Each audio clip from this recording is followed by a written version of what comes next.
Dinner that night was supposed to be another quiet family meal, the kind where everyone pretends nothing has been simmering for years until one careless sentence finally cracks the surface.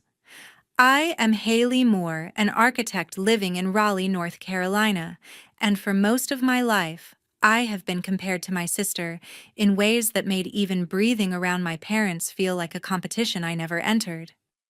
As the table filled with conversation, Tessa talked excitedly about her newest contract, a modest interior project that sounded more like a student showcase than a breakthrough. Yet every word out of her mouth drew applause from both Mom and Dad. They leaned forward, asking about colors, materials, her vision.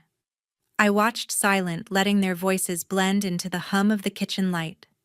Then Mom smiled across the table and said something that made the air feel colder. Dad repeated it, his tone proud, but cutting. "We wish you were even a fraction of your sister." The words landed heavier than they probably intended. I pushed my chair back steady enough to make sure every movement was deliberate. "Then she'll be thrilled to know she's about to start paying rent for this house." For a moment, no one breathed. Tessa coughed into her glass, water spilling down her wrist. Mom's face turned pale, and Dad looked like he'd forgotten how to speak. Forks clinked against untouched plates. That was the exact second the ground beneath our family began to shift, even if they didn't realize it yet. That night, everything changed. Have you ever been compared to someone you love as if your worth depended on their shadow? Tell me in the comments below. I'd like to know if you've ever felt the same. 5 years earlier, family dinners were more predictable than the weather. Back then, I was still trying to prove to myself that hard work could speak louder than favoritism. I had just started building my career as an architect in Raleigh, balancing design deadlines with the quiet hope that one day my parents would see me for who I was rather than who I wasn't. My family lived a comfortable middle-class life. My mother, Ruth, loved planning every weekend meal as if it were a small holiday. My father, Warren, took pride in keeping the same traditions that had defined our household for years. My sister, Tessa, worked as an interior designer and had an endless list of stories about her clients and projects. Every Saturday evening, we would gather around the same oak dining table. The conversation always followed the same rhythm. Mom would ask Tessa about her latest project, Dad would lean in impressed, and the air would fill with praise. Words like ambitious, talented, and gifted floated around the table so often that they became part of the wallpaper. I learned early on that silence was easier than trying to compete with perfection that already had an audience. Whenever I mentioned my own work designing affordable housing plans or staying late at the firm, Mom's eyes drifted to the kitchen clock, and Dad would hum politely before changing the subject back to Tessa's progress. It wasn't cruel, just habitual. They admired what they could see and understand, and architecture to them was too abstract to be impressive. I began to build my own routine. I rented a small apartment downtown, filled it with sketches and models that never left my drafting table. My days were quiet but full, shaped by long hours and the satisfaction of creating something tangible. I didn't attend every dinner using work as an excuse, but part of me knew it was also self-preservation. Each missed meal was a small act of rebellion disguised as responsibility. Over time, the distance between us became a kind of safety. Tessa would still send cheerful messages inviting me to her design showcases or brunches with her colleagues, but I rarely went. Every event seemed like another stage where she sparkled under the family's attention, and I played the invisible understudy. I stopped trying to bridge the gap because every attempt felt like standing in front of a locked door and pretending I didn't notice the key was missing. Mom would occasionally call to check in, though her tone always carried subtle reminders. She would say things like, "Tessa's really moving forward," or, "You could learn something from her drive." I learned not to react. I told her I was happy for Tessa, and maybe part of me meant it. There was no fight left to have. Dad was the quieter one, but his silence spoke just as loudly. He would ask about my projects once in a while, yet his interest faded as soon as the answers became technical. I realized then that approval in our family was less about success and more about performance, how loudly it could be celebrated. Still, I tried to believe that one day they would notice. Maybe they would visit one of my buildings or read an article about a project I had contributed to. Maybe pride could exist quietly, like mine did. But as the years went on, their admiration for Tessa only deepened, and my independence slowly turned into distance. I learned to stop expecting the balance to change. It was easier to build walls made of work than to keep standing in rooms where I was never really seen. Late one evening, my phone buzzed nonstop. I almost ignored it, assuming it was another late notification from work, but the screen showed Mom calling. When I answered, her voice shook in a way I had never heard before. She said Dad had made a bad investment, that the bank was threatening to take the house. Her words came out in fragments, breathless and trembling. I sat on the edge of my bed, still half in my work clothes, trying to understand what had happened. They needed money immediately. At that time, I had been saving for a small apartment of my own. Years of long nights and careful budgeting had finally brought me close to affording a down payment. Listening to Mom's panic, though, that plan felt selfish and distant. I didn't hesitate. Within an hour, I transferred most of my savings to her account. She cried with relief, promising that Dad would repay me once everything stabilized. The next morning, Dad called to thank me. His voice was composed but weary. He admitted that he had trusted the wrong partner and lost nearly everything in a property deal that went nowhere. He assured me it was temporary, that things would turn around soon. I wanted to believe him. I told myself it was just one setback, the kind every family faces. Weeks passed. I went back to my usual routine, though the sight of my empty savings account quietly haunted me.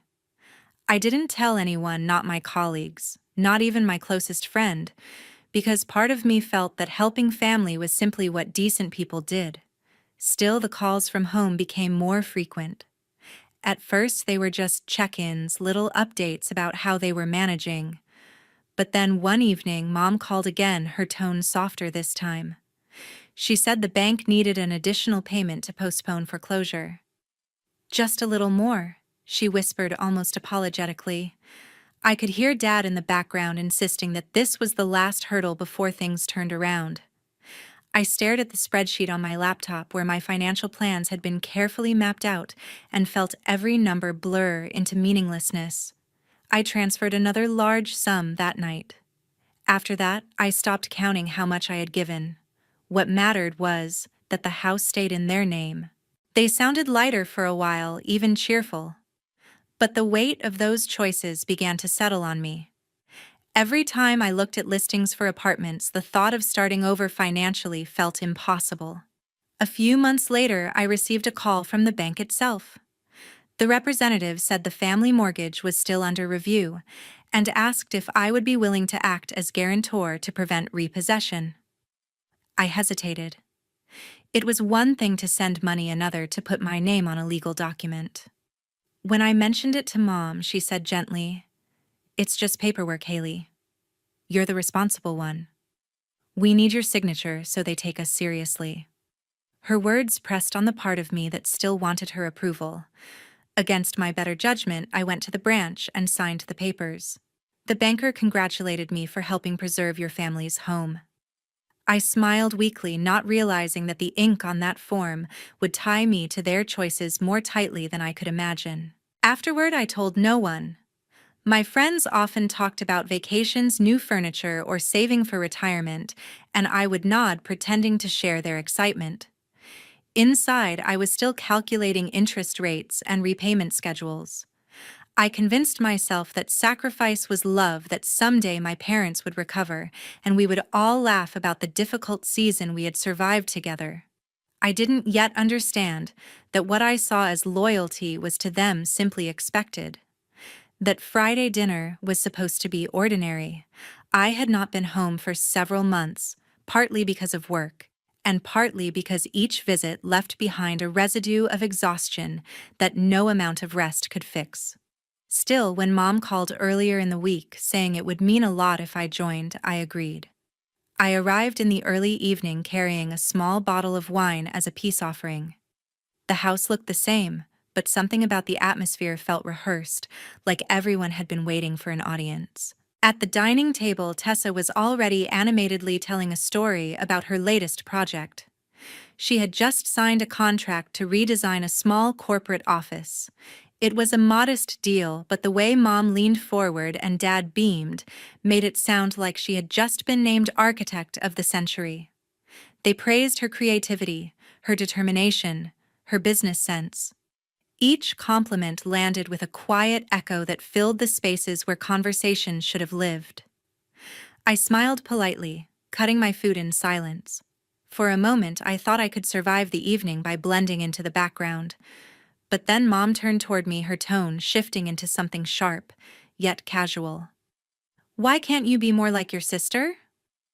The words stung not because they were new, but because they were said as if the question had an answer that everyone already knew, but me. I looked up, trying to read her face, but she was still smiling, unaware of the small fracture her comment caused. Then Dad added, his voice calm but firm. "We wish you were even a fraction of your sister." The table fell silent for half a second, though it felt longer. I placed my fork down carefully, my hand steady despite the pulse in my ears. The years of biting my tongue had left me with nothing but quiet resentment that now demanded to be spoken. I looked directly at them and said, "Then she'll be thrilled to know she's about to start paying rent for this house." The sentence cut through the air like the crack of breaking glass. Tessa choked on her drink, coughing violently as the water spilled onto her plate. Mom's face drained of color, her mouth opening slightly as if to protest, but no sound came. Dad stared at me, eyes wide, his confidence crumbling into silence. I pushed my chair back slowly. The scraping sound filled the room louder than any argument could. I straightened my jacket and looked at them one last time. Nobody moved. Nobody spoke. Even Tessa, still clutching her napkin, looked stunned, caught between confusion and guilt. I turned and walked out. My steps echoed in the hallway, steady and deliberate. The front door clicked shut behind me, muffling whatever words might have followed. I didn't wait to find out. I knew if I turned back even for a second, I would be pulled into the same cycle of apologies and explanations that had defined our family for years. As I drove away, the house grew smaller in the rearview mirror until it disappeared completely. The night outside was calm, but inside something had shifted permanently. For the first time, I wasn't the quiet daughter keeping peace for everyone else.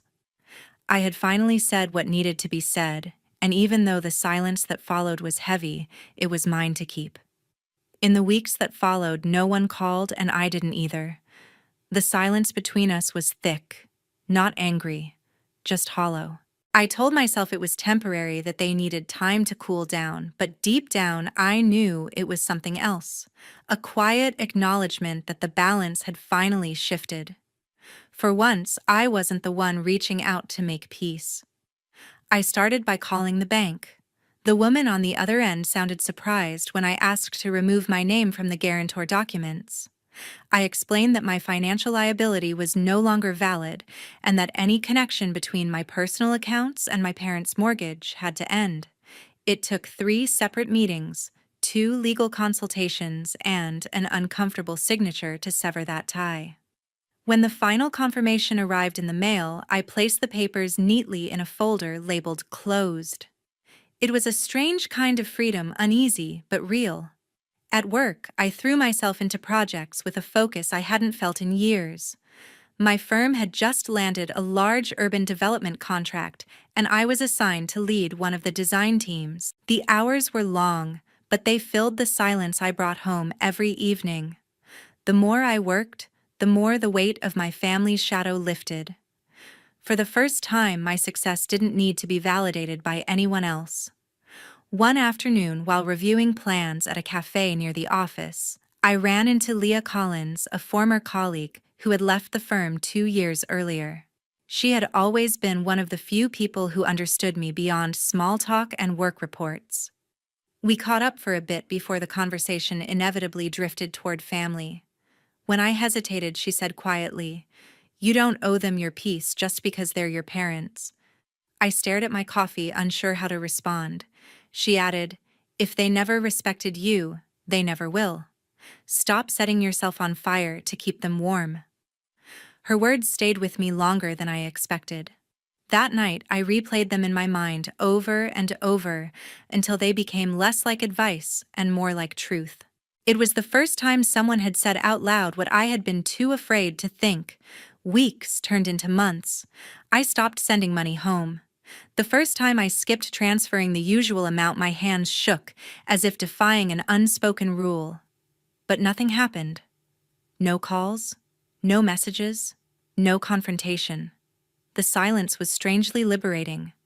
I began spending my weekends hiking, cooking for myself, even traveling short distances, simple things that used to feel like indulgences. Life was quieter, but it finally belonged to me. Then one morning, I received a text from a coworker. Are you okay? I saw something online. My stomach dropped. I opened my phone and saw a social media post circulating in local community groups. It was from Tessa's account. The caption read, "Some people forget where they come from." When your own sister abandons your parents after they saved her countless times, you start to question what family even means. There was a photo attached, a smiling picture of our parents in front of the house I had once fought to save. I didn't comment. I didn't defend myself. The urge to explain had died somewhere between exhaustion and acceptance. Those who knew me didn't need proof. Those who didn't never would believe it anyway. I closed the app and went back to work. That evening, I sat by the window of my apartment watching the city lights blur into a soft glow. The world outside kept moving indifferent to my private battles. It was strange how silence once so painful could now feel like a form of healing. I had finally stopped apologizing for choosing myself. 2 months later, the messages started pouring in. At first, they were short and polite, as if my mom was trying to test the water. We're struggling a bit this month. Can you help just once? The next one came a few days later, more direct. You know your father's health isn't great, right? Then when I didn't respond, the tone changed entirely. The third message arrived late at night and read, I can't believe how cold you've become. After everything we did for you, this is how you repay us. I stared at the screen for a long time, the words blurring until they stopped meaning anything. Within a week, she switched from texts to emails. Long paragraphs filled with guilt, accusation, and disappointment. Each line seemed designed to wound, to drag me back into the role I had escaped. I didn't reply. I couldn't. I had learned that silence was sometimes the only language that didn't end in regret. Then came the day my dad showed up at my office. The receptionist buzzed me, her voice hesitant. There's a man here asking for you. Says he's your father.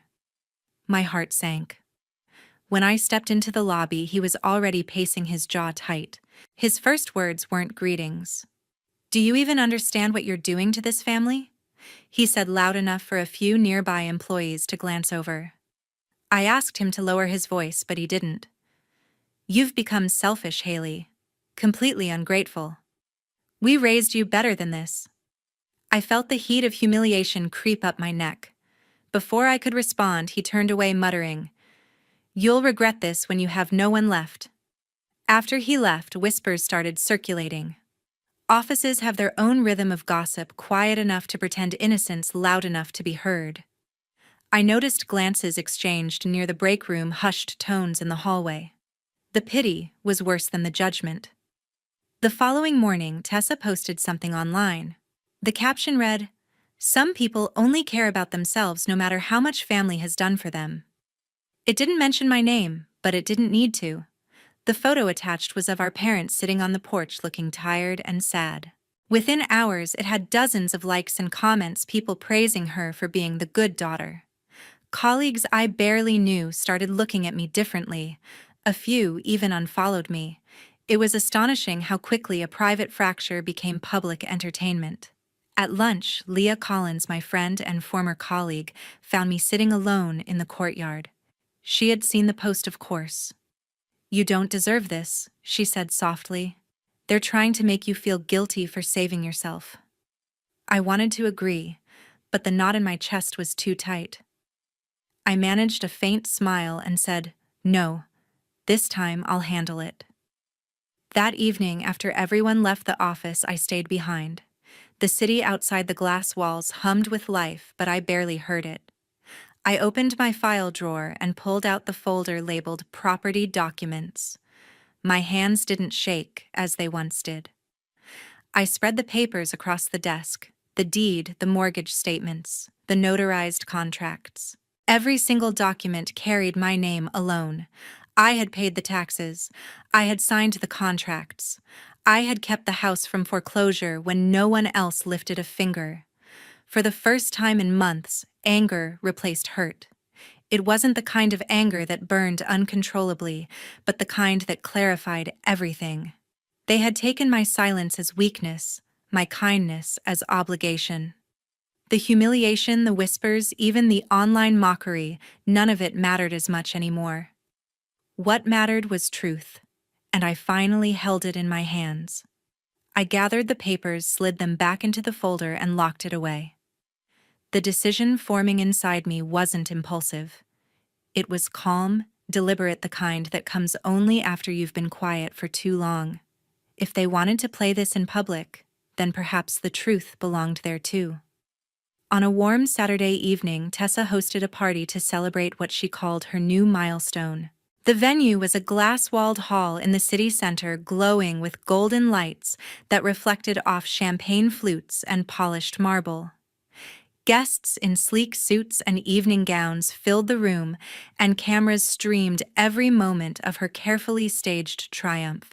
Tessa stood near the podium, hairstyled perfectly, wearing a white satin dress that shimmered beneath the chandeliers.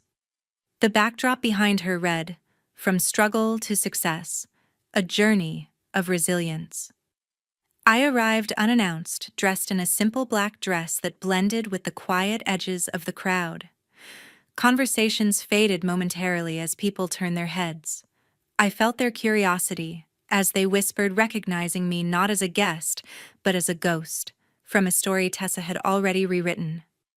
In my hand, I carried a single folder, the same one that had rested in my desk drawer for months, holding the mortgage papers, payment records, and property deeds. Tessa's voice rang through the hall, warm and performative. "Every success begins with family," she said to the cameras. "I wouldn't be here without their endless support." I caught sight of Mom and Dad seated in the front row, both smiling proudly, the perfect image of parental devotion. The audience applauded. The live stream camera panned across the room, catching Tessa's confident smile. I stepped forward, cutting through the soft chatter, my heels echoing against the floor. When I reached the edge of the stage, the MC, confused but polite, leaned forward to ask who I was. I handed him the folder and said, "Play this instead." My voice wasn't loud, but it carried. A murmur rippled through the audience. Tessa's smile faltered as the large screen behind her flickered. A document appeared, the scanned mortgage agreement. Lines of text filled the display: property owner Hailey Moore. Then came the receipts, one after another, each stamped "paid in full," with my signature at the bottom. The camera zoomed in automatically as the projector cycled through the evidence. Whispering spread through the crowd like a wave breaking in slow motion. Tessa froze. Her polished speech card slipped slightly from her hand. This isn't," she started, but the words stumbled. Mom looked down at her lap, her face drained of color. Dad pressed his lips together, eyes fixed on the ground. The silence was suffocating, so absolute that even the clinking of glasses stopped. I looked at Tessa, my voice calm but steady. "Success built on lies never lasts." For a moment, the sentence seemed to hang in the air like smoke. No one clapped. No one moved. The live stream camera continued rolling, capturing the raw stillness, a scene that no one would be able to edit away later. I turned and began walking toward the exit. The sound of my footsteps filled the space that applause was supposed to occupy. Behind me, I heard the faint hum of whispers returning, a mix of disbelief and realization. I didn't look back. There was nothing left to reclaim, no apology that could make the truth cleaner. Outside, the night air was warm and quiet. The noise of the city felt distant, almost merciful. I stopped for a moment under the soft glow of the streetlight, exhaling deeply. For years, I had been defined by what I gave away: my time, my money, my peace. Tonight, I had taken back something far more valuable: my voice. Weeks passed, and the silence that followed was louder than any argument. The video from that night spread across social media faster than I could have imagined. It wasn't my intention to humiliate anyone publicly, but truth has a way of finding its own audience. By the end of the week, the same people who had praised Tessa, my sister, for her resilience began deleting their comments. Her sponsors quietly withdrew their offers, and the interior design firm that had named her their rising star removed her photo from their website. She lost her biggest contract within days, and soon after, others followed. My mom and dad faced their own reckoning. Friends stopped answering their calls. The neighbors who once admired their perfect daughters now whispered about pride and deceit. They sold the house, the same one I had saved, and moved out of Raleigh quietly, leaving no forwarding address. I didn't feel joy hearing that. Just a strange emptiness, like watching a storm finally clear after it had already destroyed everything in its path. Meanwhile, I began again. I relocated to New York, where no one knew the story, and started my own architecture studio. It was small at first, a single room above a flower shop in Brooklyn, but it was mine. My first client was a couple rebuilding their home after a fire. I remember standing in the half-finished space, sunlight spilling across bare wood, realizing that building something from ruin wasn't just my profession anymore, it was my life. Months later, a journalist from a lifestyle magazine reached out for an interview. The headline read, "Hailey Moore on Independence and the Power of Self-Respect." I didn't talk about my family.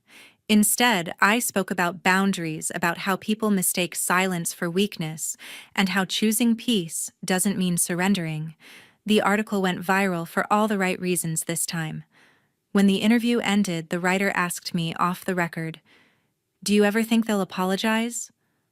I smiled, not bitterly, just honestly. "Respect doesn't come from apologies," I said.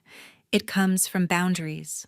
Sometimes, when I walk through my studio at night, the city lights reflecting off the glass walls, I think of how far I've come, not in distance, but in dignity.